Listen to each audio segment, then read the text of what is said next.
Hello again. Sorry. Welcome to Free Indeed Ministry. I already prayed to open. My mic is on now. Tonight we will be in Joshua chapters 7 and 8.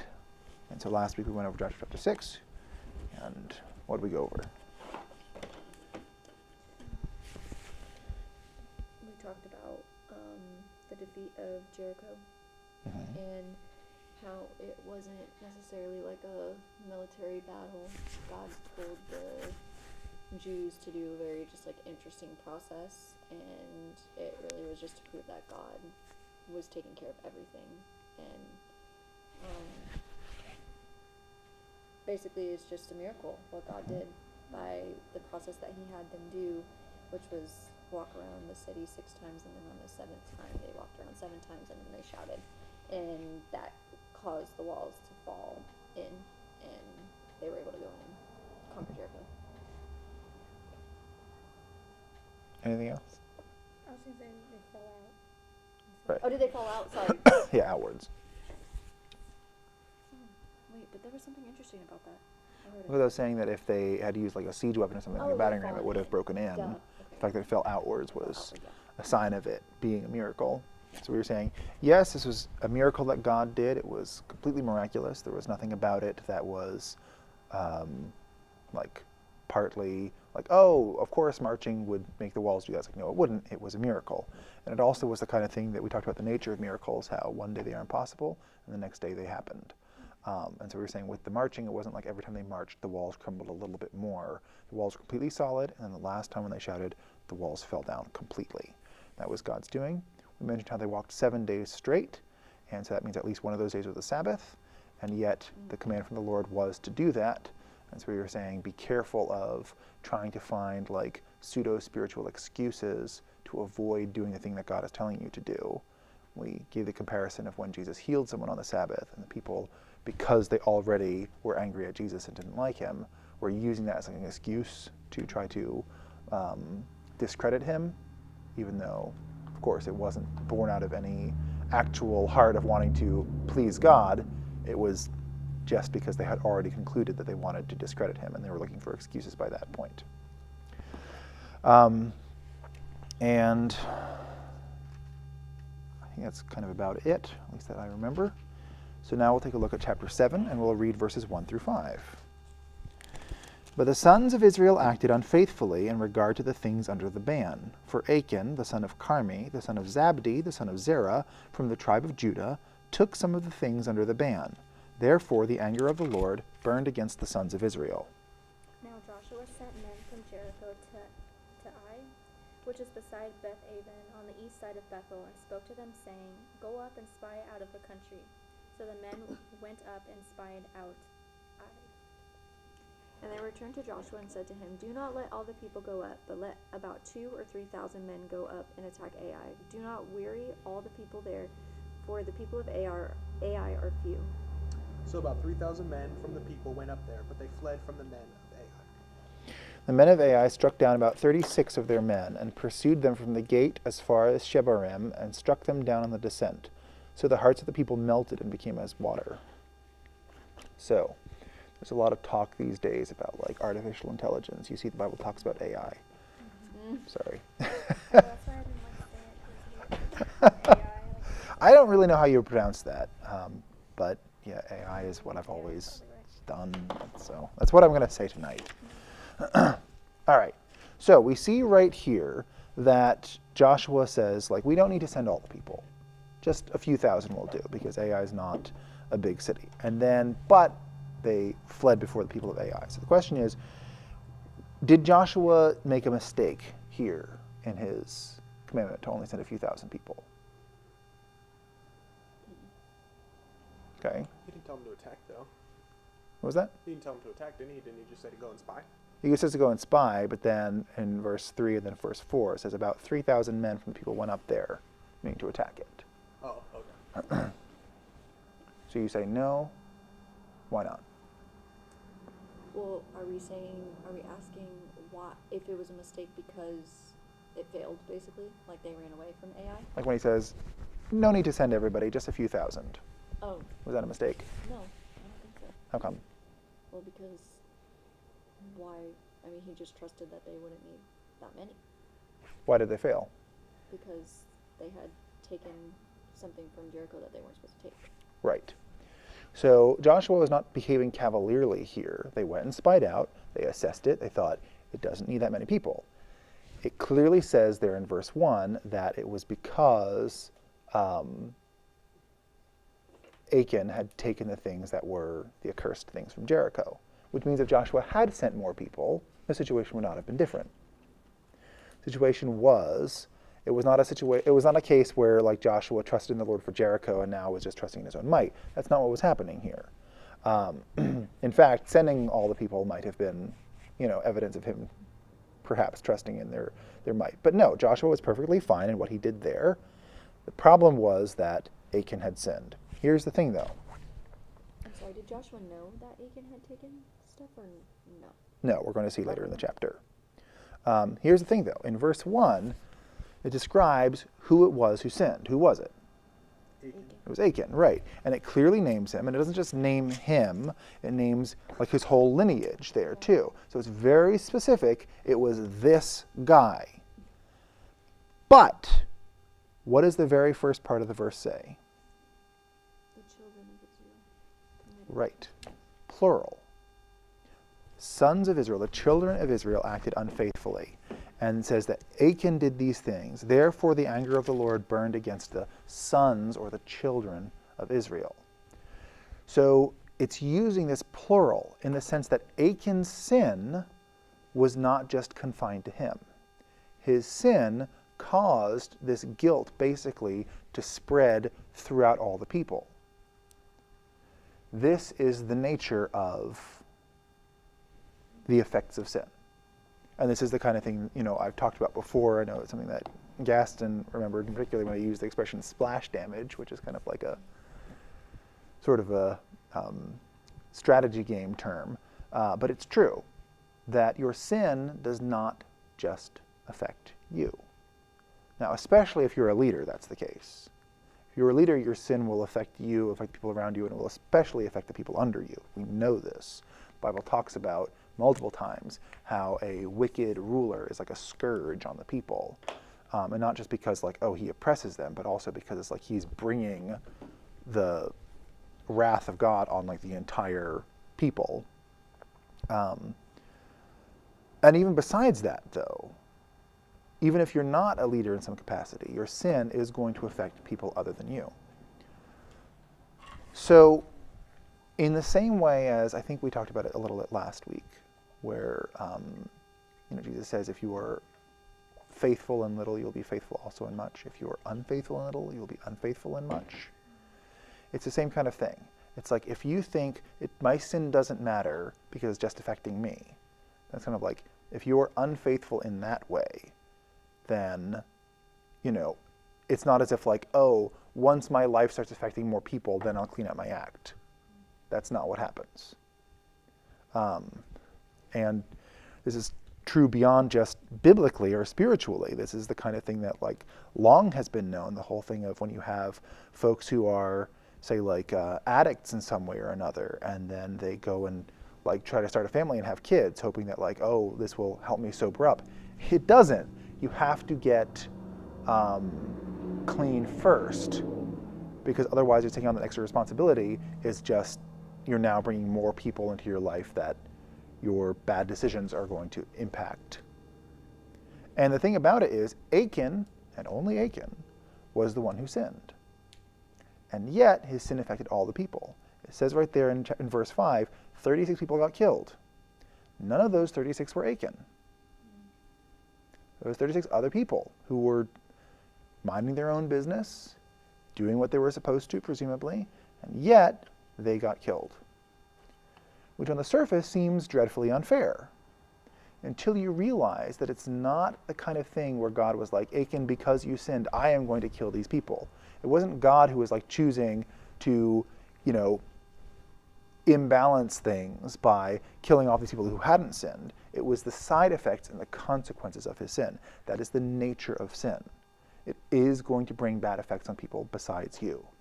And that's not God being unfair. That's just you reaping what you sow. That's just the effects of sin happening. Don't think your sin doesn't really matter, because you don't know who else it will affect, and it will affect other people. Let's take a look at verses 6 through 15. And for some of these, we're going to go through, as right here, large swaths at once, because we're getting through 2 chapters tonight. So I think you're next, Whitney. Then Joshua tore his clothes and fell to the earth on his face before the ark of the Lord until evening, he and the elders of Israel, and they put dust on their heads. And Joshua said, Alas, Lord God, why have you brought this people over the Jordan at all, to deliver us into the hand of the Amorites, to destroy us? Oh, that we had been content and dwelt on the other side of the Jordan. O Lord, what can I say, since Israel has turned their back before their enemies? For the Canaanites and all the inhabitants of the land will hear of it, and they will surround us and cut off our name from the earth. And what will you do for your great name? So the Lord said to Joshua, Get up, why do you lie thus on your face? Israel has sinned, and they have also transgressed my covenant which I commanded them. For they have even taken some of the accursed things, and have both stolen and deceived, that they have also put it among their own stuff. Therefore the sons of Israel cannot stand before their enemies. They turn their backs before their enemies, for they have become accursed. I will not be with you any more, unless you destroy the things under the ban from your midst. Rise up, consecrate the people, and say, Consecrate yourselves for tomorrow, for thus the Lord, the God of Israel, has said, There are things under the ban in your midst, O Israel. You cannot stand before your enemies until you have removed the things under the ban from your midst. In the morning, therefore, you shall be brought according to your tribes, and it shall be that the tribe which the Lord takes shall come according to families, and the family which the Lord takes shall come by households, and the household which the Lord takes shall come man by man. Then it shall be that he who is taken with the accursed thing shall be burned with fire, he and all that he has, because he has transgressed the covenant of the Lord, and because he has done a disgraceful thing in Israel. Right. So as we realize here, Joshua was not aware of this, and so he sees this happen. It's like, Jericho, that was a miracle. Ai, by comparison, easy pickings. Like, Jericho's on one end of the spectrum of difficulty, Ai is like on the other end. Like, Ai, one of the simplest conquests, and yet they defeat Jericho and they lose to Ai. So Joshua's like, this is really bad. We defeated Jericho because of a miracle. We can't even take Ai. Like, everyone else is going to hear about this, and all of a sudden their opinion's going to be completely changed, and realize, like, these guys are actually kind of chumps. We can just drive them all out. And you see that Joshua says right here, if only we had been willing to dwell beyond the Jordan. So, like, he's really pretty upset by this, because he's thinking, what are we going to do right now? Like, maybe it was a mistake coming into here if this is how things are going to be. So God tells him, rather forcefully, you need to do something. This is not a time for just bemoaning the situation. So far, we've seen Joshua in this position of leader, and we've seen at the beginning how he was exhorted multiple times to be strong and take courage, and so far he's been fulfilling the duties of a leader well. And here we see is the time when it falls to him to do one of the hardest things about being a leader, which is any time you have to carry out any kind of discipline or punishment. Now, it's hard to do in any kind of capacity because it feels like it's not very nice. So unless you're just a very disagreeable person by nature, you're going to have a hard time with that. The thing about it is, if you don't do it, but it's your responsibility, you're not being nice, you are shirking your responsibility. Something that is evidently apparent, or eminently apparent in being a parent. Like, it's something that Jenny and I have talked about sometimes when you see like parents and they have their kids and the kids are misbehaving, the parents are just kind of like, oh, well, what are you going to do? And it's like, what do you mean, what do you mean, what am I going to do? What are you going to do? Don't just sit around hoping that someday your kid starts acting better. It's literally your job and no one else's. And then even when you understand that, a lot of times with your kids, sometimes it could just feel like, I just don't really feel like it right now, or just, well, we'll just let that one slide, and things like that. It's hard to do. But that passive response to it is a dereliction of duty. It's like you are not doing something that it is your responsibility to do. And we have to understand it that way. When you are in that position of leader, that part of their responsibilities, which is, doing those kinds of hard things, those are just as much your responsibilities as any other kind. And it's like, if you don't do it, who exactly is going to? It's your responsibility to do. So you have to make sure you carry it out. Remember the priest Eli, how he had his sons who were living very wickedly, and he just kind of like passively was like, sons, this is not a good thing that you do. You need to stop. And then never did anything else. And the Bible says he did not restrain his sons. Like, he didn't actually take any actions to make them stop. Just kind of told them, you guys shouldn't be doing that, and left that alone. And that was him shirking his responsibility. Prayer is a necessary thing in lots of cases. But there are times where God is telling you to do something. If during those times you're just like, well, I'll pray for God to act, then, the response may very well be the same as it was for Joshua. Get up. Here's what you're supposed to do. We're like, Lord, please do this one thing. Okay, well, how does God's will get carried out on earth? By his people. So how are they saying, Lord, please do the thing that you're telling me to do?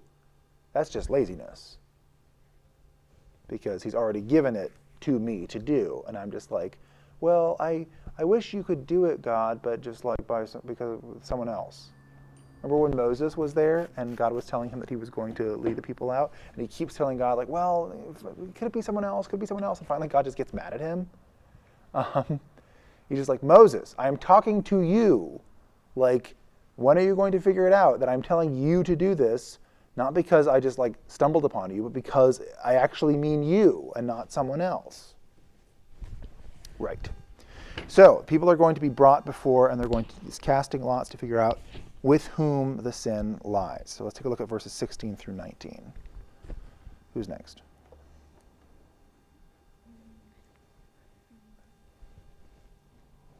I'll say you, Clayton. All right. So Joshua arose early in the morning and brought Israel near by tribes, and the tribe of Judah was taken. He brought the family of Judah near, and he took the family of the Zerahites, and he brought the family of the Zerahites near, man by man, and Zabdi was taken. Then he brought his household man by man, and how do you pronounce that? I'm just saying Achan. Achan, the son of Carmi, the son of Zabdi, the son of Zerah, of the tribe of Judah, was taken. Now Joshua said to Achan, my son, I beg you, give glory to the Lord God of Israel, and make confession to him. And tell me now what you have done. Do not hide it from me. Right. So you see, they brought everyone there, and they did this whole thing of casting lots, which is something we don't really do anymore, though I have heard of some denominations that do it. And I don't know how we would go about doing it, but it might not be a bad idea if more of God's people actually took this kind of approach. Like all through the Old Testament, you can see the whole thing of casting lots, even in the New Testament, which is the idea of it was a way of discerning what God's will was in something, because of the understanding that it says in the book of Proverbs.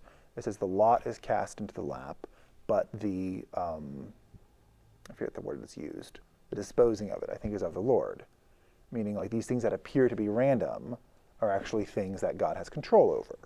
So that means that with the whole thing of casting lots, it wasn't just like a roll of the dice and, oh, let's see what the fates have. It was like, Lord, please use this to show us, and we're going to trust that whatever the results are your will in this matter.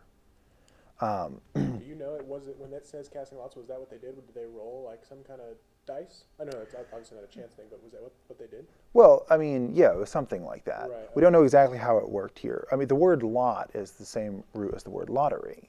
Oh, okay. It's the idea of like some kind of like chance element. Right. So the reason why people did it in this sort of thing, for like discerning what God's will was it was something that it's like, well, we're going to pray and ask the Lord to reveal his will through this, right. And then it's something that everyone can see and agree on. And it's not the kind of thing that I'm like, I feel this, well, I feel that. Right. It's like, well, I'll pray, we'll do it, and we'll trust the Lord that this is what it was. Now, well, I'll get into it in a second as we read further. The reason I mentioned this whole thing about this sense of like how they took lots to like figure out with whom the sin lay, which remember the same thing happened with Jonah, like exact same thing. They were like, whose fault is the storm? It's someone's fault here on this ship, and they cast lots, and the lot lands on Jonah. The reason why I mention it is because someone take a look, please, at 1 Timothy chapter 5. Now, once you're there, we'll read verses, I think, 19 through 21.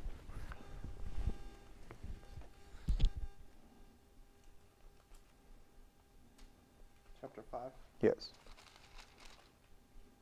19 through 21. Yes, please. Do not receive an accusation against an elder except on the basis of 2 or 3 witnesses. Those who continue in sin rebuke in the presence of all, so that the rest of you will also be fearful of sinning. I solemnly charge you in the presence of God and of Christ Jesus and of his chosen angels to maintain these principles without bias. Do nothing in a spirit of partiality. Right. These are some sort of like assorted commands that are given for just like the order in the church. And so he gives both sides of the things. He says, like, don't receive an accusation just like any old accusation and give it like total weight. On the other hand, don't let a person who is continuing in sin just off the hook. And sums it up in the 3rd verse, basically saying, like, make sure you are being impartial in all these things and you're not picking sides in anything. So verse 20 is the one that I want to focus on a little bit, where he says, those who continue in sin rebuke before all. It's not done a lot in the church these days, probably because it's really uncomfortable. It is really uncomfortable. It's super uncomfortable to be like, you, in the middle of a service, you have been told multiple times you need to stop doing this and you are disregarding it and you are continuing in sin. Who wants to do that? I can imagine, like, just sitting there and listening to it, you'd feel so awkward. How much worse would it be for, like, the pastor? And yet, that is part of the responsibility of a leader. And the reason why is because of exactly what we're seeing here, that the sin affects everyone. So, for any church where there is some sin that is known, but it is not being dealt with the way it's supposed to. Like, we're not saying the person sins and then, they're like working on repenting. It says they're the person who's continuing in sin, like the one who is refusing to repent. But it's just kind of like, well, we'll show them grace. We'll just be patient with them. Who knows how many other people their sin is affecting? And so it needs to stop. So that's why that commandment is given there. Not to try to, like, put the person down, because we know that's not the point. Not to try to make everybody else feel self-righteous, because again, we know that's not the point. The point is, as believers, sin is not just like it can be there, it doesn't really make a difference. It does make a difference. We are called to have this holy conduct. It's holy conduct before the Lord. In the same way, the children of Israel were supposed to be holy before the Lord and not touch the accursed things. One person does, the entire nation is affected. So you can think about a church, like one person there is in some kind of unrepentant sin. How many other people are being affected who don't even know that person is committing that sin? But it's still the case. And so allowing things like that to linger and to fester is like allowing, tumors to just grow in a body unchecked and undealt with. The whole body gets sick as a result. It is responsibility of a leader to do those hard things and carry out that kind of like confrontation and that kind of sometimes doling out of some sort of discipline or punishment. It is a difficult thing. Now, let's continue, because lest that seem a little bit imbalanced, we'll read verses 20 through 23. So Achan answered Joshua and said, Truly I have sinned against the Lord, the God of Israel, and this is what I did. When I saw among the spoil a beautiful mantle from Shinar, and 200 shekels of silver, and a bar of gold 50 shekels in weight, then I coveted them and took them, and behold, they are concealed in the earth inside my tent with the silver underneath it. So Joshua sent messengers, and they ran to the tent, and there it was, hidden in his tent, with the silver under it. And they took them from the midst of the tent, brought them to Joshua and to all the children of Israel, and laid them out before the Lord. Right, so this is really important to see here, because we're talking about like confronting people on their sin and casting lots and things like that, you start getting to some dicey, no pun intended, territory. You start thinking of things like, like the Salem witch trials and things like that, where it's kind of like, oh, you have a person who's accused of this, and oh, maybe they're the cause of this bad stuff, and you have the people who kind of corroborate, and you're like, kind of like put this person in this awkward position and sort of like force them to agree to some kind of a confession or something like that. Very important to note here. Lot falls on Achan. Joshua says, do the right thing and tell us what you did. All right, that's a lot of pressure on him. Imagine if, theoretically, they had been wrong and Achan wasn't the one who sinned. But now all of a sudden everybody's there thinking like it's you, and Joshua's like, tell us what you did. And you're like, oh, and you're feeling like kind of under duress. And so you're like, was it me? Like, what did I do? Was there something that I did that I wasn't supposed to? And let's say you give some kind of confession under duress. And it's not real. What do? They checked it out. So they neither punished him on just a confession, which you can say like, well, a confession should seal the deal, right? But it could have been under duress, as we see here. They neither punished him on just the confession, nor did they like find the evidence first and use that to extract the confession, which could have been framing him. They basically said, tell us what you did. He told them. Then, having no knowledge of that before, they went and they looked and they found out that it was true. And it says they didn't have people come back and say, yeah, it's true. They brought the things back and said they laid them out before the Lord. So there was no room for corruption in this proceeding. There was no room for there to be like a faulty verdict because, people's lives are hanging in the balance. They're dealing with this properly. They're looking at this. They're being fair. They're being impartial. He gives his confession, but they still go and verify that. So that's the thing. I say things like, it might be good if somehow we brought this kind of casting of lots back, though I don't know how.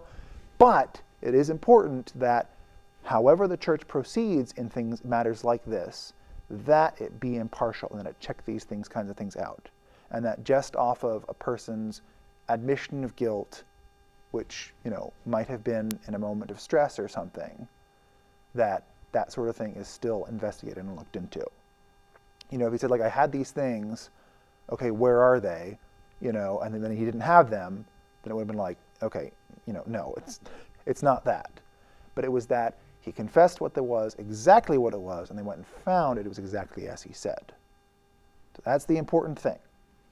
With this kind of thing, it is important, even if a person is admitting their guilt, before you go and carry out some kind of repercussions for it, that you actually verify that you remain impartial.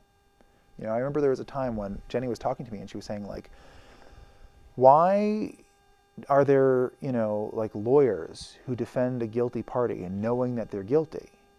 And I was like, the reason is to make sure the person still gets their rights. Because even if you're the guilty party, you still are entitled to certain rights. Like, you can't have, any judgment that's rendered against you still has to be a jury of your peers. You still are the right not to be subject to like cruel and unusual punishment, things like that. So like that's the purpose of when you have a defense attorney who knows that their client is guilty, a good defense attorney who knows that their client is guilty. Obviously, there are many people who are not good defense attorneys, potentially, who are just kind of like trying to, sneak their client out or like twist things to get them off the hook. But no, a just defense attorney will not be trying to get a guilty party off the hook. They'll be trying to make sure that whatever happens, that everything is still done justly. So that even if it is a guilty verdict, that the guilty verdict is rendered justly. Achan does the right thing. He does confess here. Jonah did the same thing. But now let's take a look at verses 24 through 26. Who's next? Is it me? Oh, it might be me. Then Joshua and all Israel with him took Achan the son of Zerah, the silver, the mantle, the bar of gold, his sons, his daughters, his oxen, his donkeys, his sheep, his tent, and all that belonged to him, and they brought them up the valley of Achor. Joshua said, "Why have you troubled us? The Lord will trouble you this day." And all Israel stoned them with stones, and they burned them with fire after they had stoned them with stones. Then they raised over him him a great heap of stones, still there to this day. So the Lord turned from the fierceness of his anger. Therefore the name of that place has been called the Valley of Achor to this day. Right. So Achan did the right thing by confessing. It did not avert the consequences. What you sow, you will reap. And you can't just think, oh, I can just do what I want when it's wrong, and then be like, oh, I'm sorry, and everything will be fine. That's not how that works. Remember, don't be deceived. God's not going to be made a fool of. Whatever a person sows, they will reap. So not just Achan was killed, just like it wasn't Achan who died when they went up to Ai. It was these 36 other people. Achan and all the cursed things and all his livestock and all his family were all killed together. Your sin does not just affect you. It will affect other people around you as well. Now let's take a look at chapter 8. And this one we'll go through a lot faster in time, but we'll start with verses 1 and 2. Now the Lord said to Joshua, Do not be afraid nor be dismayed. Take all the people of war with you and arise. Go up to Ai. See, I have given into your hand the king of Ai, his people, his city, and his land. You shall do to Ai and its king just as you did Jericho and its king. You shall take only its spoil and its cattle as plunder for yourselves. Set an ambush for the city behind it. So this time we see when they go up, God is assuring them that they will have victory this time. Also, it says that they were allowed to take the spoil here, which means if Achan had just waited a little bit longer, he would have been able to get those things. And that really is, again, the nature of sin. Oftentimes, the temptation to sin is kind of like, you're never going to get this opportunity again, which is a lie. Because none of us knows, what God has in store for us. And there have been many times where people have, thought like, oh, I'm tired of doing what's right. I'm just going to finally give in and do this one sin. And then they realize after the fact, with hindsight, I only had to hold out a little bit longer.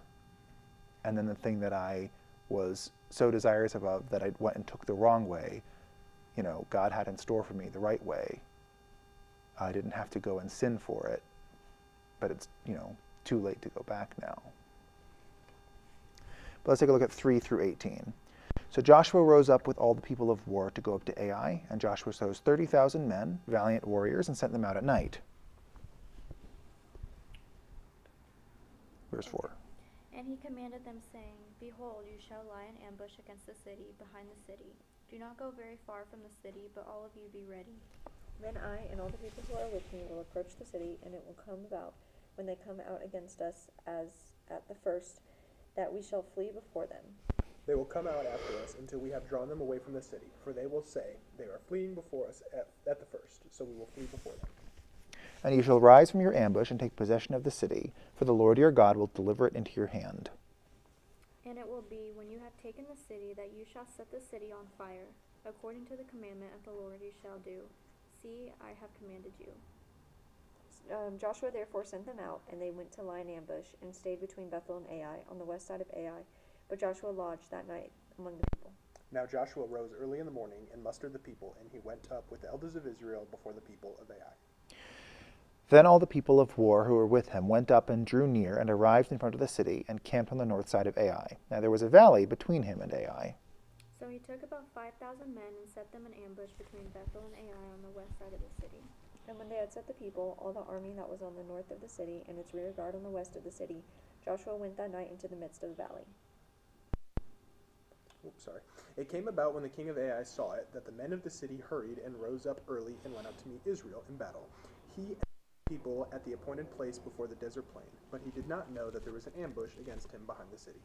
Joshua and all Israel pretended to be beaten before them and fled by the way of the wilderness. So all the people who were in Ai were called together to pursue them, and they pursued Joshua and were drawn away from the city.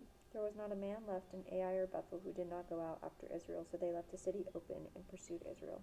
Then the Lord said to Joshua, Stretch out the javelin, that is, in your hand toward Ai, for I will give it to you in your hand. So Joshua stretched out his javelin that was in his hand toward the city. So, we see this time they are going with superior numbers, 30,000 instead of 3,000. They do this, military tactic of like kind of doing a feint to draw the people to one side and then attack them from behind and surround them, doing a pincer maneuver. So they are using these kinds of military tactics, and not everything was given to them just because of a miracle of God. However, the reason they took it this time was not dependent on either of those things. It was because, the anger of the Lord had turned away from them. That was why God said he would give Ai to them. And then in verse 18, stretch out the javelin that is in your hand towards Ai.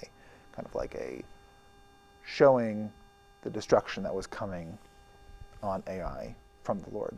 Let's take a look at 19 through 29. The men in ambush rose quickly from their place, and when he had stretched out his hand, they ran and entered the city and captured it, and they quickly set the city on fire. And when the men of Ai looked behind them, they saw, and behold, the smoke of the city ascended to heaven. So they had no power to flee this way or that way, and the people who had fled to the wilderness turned back on the pursuers. Now when Joshua and all Israel saw that the ambush had taken the city, and that the smoke of the city ascended, they turned back and struck down the men of Ai. The others came out from the city to encounter them, so that they were trapped in the midst of Israel, some on this side and some on that side, and they slew them until no one was left of those who survived or escaped. For they took alive the king of Ai and brought him to Joshua. And it came to pass, when Israel had made an end of slaying all the inhabitants of Ai in the field and the wilderness where they pursued them, and when they all had fallen by the edge of the sword until they were consumed, that all the Israelites returned to Ai and struck it with the edge of the sword. So it was that all who fell that day, both men and women, were 12,000, all the people of Ai. For Joshua did not withdraw his hand with which he had stretched out the javelin until he had utterly destroyed all the inhabitants of Ai. Israel took only the cattle and the spoil of that city as plunder for themselves, according to the word of the Lord which he had commanded Joshua. So Joshua burned Ai and made it a heap forever, a desolation to this day. And the king of Ai he hanged on a tree until evening. And as soon as the sun was down, Joshua commanded that they should take his corpse down from the tree, cast it at the entrance of the gate of the city, and raise over it a great heap of stones that remains to this day. So you see they finished conquering Ai. Like Jericho, it is their desolation that's left, and everyone in it was killed. But it does say that this time, unlike Jericho, they were allowed to take the spoils of the city. And so they did.